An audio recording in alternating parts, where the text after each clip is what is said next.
Hafuura waaqayyoo isa qulqulluu isattiin guyyaa fayyinaatiif mallatteeffamtan hin gaddisiisina. Guyyaan fayyinaa kun isa kami? Guyyaa fayyinaa bakka sadiitti qoonnee yoo laalle, guyyaan fayyinaa inni tokkoffaa yerootti Yesuus Kiristoos du'ee awwaalamee du'a mo'ee ka'e. Yerootti golgaan mana qulqullummaa tarsa'ee hafuurri keenya waaqayyoo abbaa wajjin walitti araarame. Guyyaan suni guyyaa fayyinaati jechuudha. Inni lammaffaa namni hin amanne tokko Yesuus Kiristoosin akka fayyisaa lubbuu isaatti gara jireenya isaatti yeroo fudhatu, guyyaan sun nama sanaaf guyyaa fayyinaati. Hafuura waaqayyoo isa qulqulluu isattiin guyyaa fayyinaatiif mallatteeffamtan hin gaddisiisinaa ni jedhu. Inni Efesoon keessaa guyyaan fayyinaa kun yeroo itti fayyisaan keenya Yesuus Kiristoos yeroo dhumaatiif dhufu.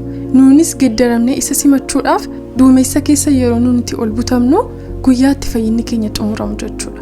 Kanaafiyyuu har'a kan nuun irratti fookas goone ilaallu hafuura qulqulluun gaddisiisinaa isa jedhu irrattidha.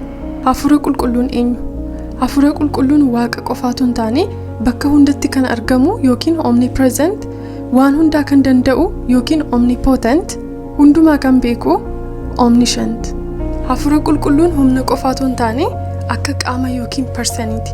Kana jechuun emotionii qaba. Hafuura qulqulluun gaddisiisinaa yeroo jedhu emotionii qabaachuusaa agarsiisa jechuudha. Hafuura qulqulluun nu keessa jiraata garuu akka hiriyaa keenyaati.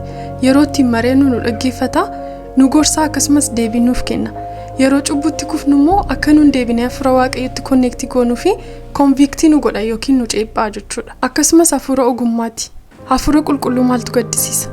Hadhaa'ummaan, dheekkamsi, aariin, waci, maqaa ol balleessuun hammanni hundinuu sinirraa haa fagaatu. Hadhaa'ummaa yookiin biitarnas inni jedhu kun jecha ulfaataadha.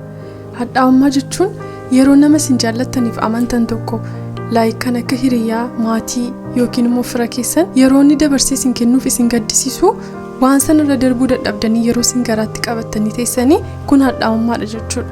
So hadhaa'ummaan ija hojii fooniiti. Jireenya hadhaa'ummaa irraatii adda baatee laphee Kiristoos qabaattee dhiifaman gootu yoo ta'e bakka itti seexanni si barbaadutti argamaa jirta. So namni tokko hadhaa'ummaa irraatii of hin fayyisu taanaan jireenyi isaa leevalii maalitti deemaa isa jedhu waliin ilaalla. Isin keessaa namni tokkollee ayyaana waaqayyoo akka hin dhabne, wanti akka hidda hadhaas isin gidduutti biqilee rakkina akka hin kaafne, baay'eenis ittiin akka hin xuroofneef eeggadhaa. Namni tokko yeroo hadhaa'ummaadhaan guutamu ija hojii fooniitiin guutamaa jira jechuudha. Iji sun immoo yeroo babal'atu hiddatti jijjiirama.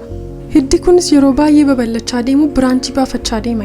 Yeroo guddatu namoota kan biraa affeektii gochuu jalqaba jechuudha. Kanaaf versiin kun akkas jedha.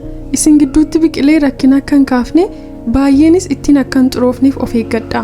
So hidda hadhaa'aa tokko yeroo manni hiddisaa jalqabu sun dafnee hin kunnu taanaan biraanchii baafatee babal'atee namoota naannoo keenya jiran, namoota waldaa keessa jiranillee affeektii gochuu danda'a jechuudha. Tokkoffaa hafuura qulqulluu gaddisiista.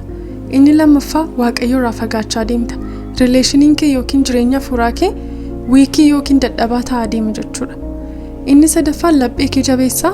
Inni dhumaa immoo nagaa kee yookiin fayyaa kee dhabda. Namoota hundumaa wajjin nagaadhaan jiraadhaa.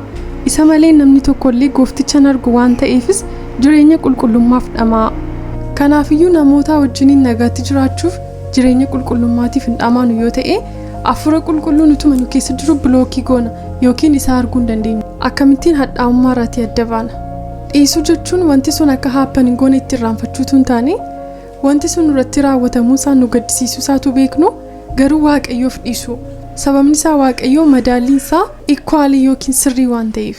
Har'a namni viidiyoo kana ilaalaa jirtu jireenya akkasii keessa deddeebi'aa jirta yoo ta'e waaqayyo laphee dhiifamaa akkasii kennuuf kadhadhu.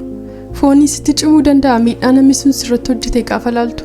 Garuu yoo waaqayyoof laphee kee kennite waaqayyo jireenya akkasii irraa si fayyisuu danda'a. Inni itti aanu wanti hafuura qulqulluu gaddisiisu maqaa wal balleessuu, dheekkamsaa fi aarii akkasumas waca. Inni dhuma akkamittiin hafuura qulqulluu gaddisiisna?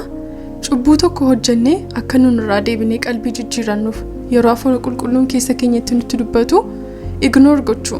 Akkasumas cubbuu sana normaalii goonee keessa deddeebi'u. Barumsi keenya irraa kana fakkaata ture. Amma yeroo itti aanu wal arginutti nagaadhaan tura.